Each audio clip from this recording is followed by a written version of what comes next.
आपण पाहत आहात BV महाराष्ट्र न्यूज, खबरबात महाराष्ट्राची।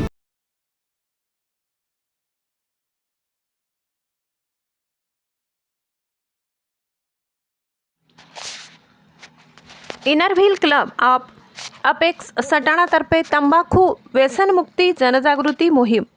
मालेगावचे सुप्रसिद्ध व्याख्याते रोटेरियन सतीश कलंत्री यांनी युवा पिढीला मार्गदर्शन केले। Inner wheel club of apex सटाणातर्फे सटाणा शहरातील डिव्हाइन फार्मसी कॉलेज महाविद्यालय येथे युवा पिढीसाठी गरजेचे असलेले तंबाखू व्यसनमुक्ती जनजागृती मोहिमेचे आयोजन करण्यात आले होते। या मोहिमेचा उद्देश विद्यार्थ्यांमध्ये तंबाखूच्या दुष्परिणामाविषयी जागरूकता निर्माण करणे व युवकांना व्यसनापासून दूर ठेवणे हा होता। कार्यक्रमाच्या सुरुवातीला डिव्हाइन फार्मसी कॉलेज महाविद्यालय येथील डॉक्टर प्राध्यापक महाजन, मुख्य व्याख्याते रोटेरियन सतीश कलंत्री यांचा सत्कार करण्यात आला। इनर व्हील क्लबच्या सचिव अपर्णा येवलकर यांनी क्लबच्या सामाजिक कार्याचा आढावा देत प्रास्ताविक केले।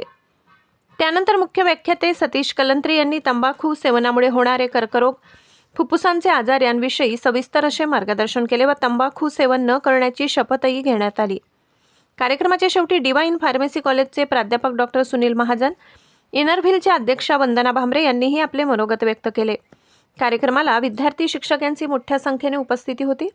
यावेळी रोटरी बागलांडचे अध्यक्ष Rotarian Mahesh Suryavanshi, Rotarian Pradeep Bachhav, Rotarian Yogesh Jadhav, अध्यक्षा वंदना भांबरे, सचिव अपर्णा येवलकर, प्राध्यापक वर्षा शिरोडे, डॉक्टर विद्या सोनवणे, कल्पना येवला, सुवर्णा जंगम, आशा सोनवणे, दर्शना मितकर, त्रिवेणी कुवर, तृप्ती कुवर आदी उपस्थित होत्या। सचिव अपर्णा येवलकर यांनी तंबाखू व्यसनमुक्तीवर सुंदर अशी कविता सादर केली व आभार मानले। BV न्यूज महाराष्ट्रासाठी उपसंपादक कल्याणी धोंडगे।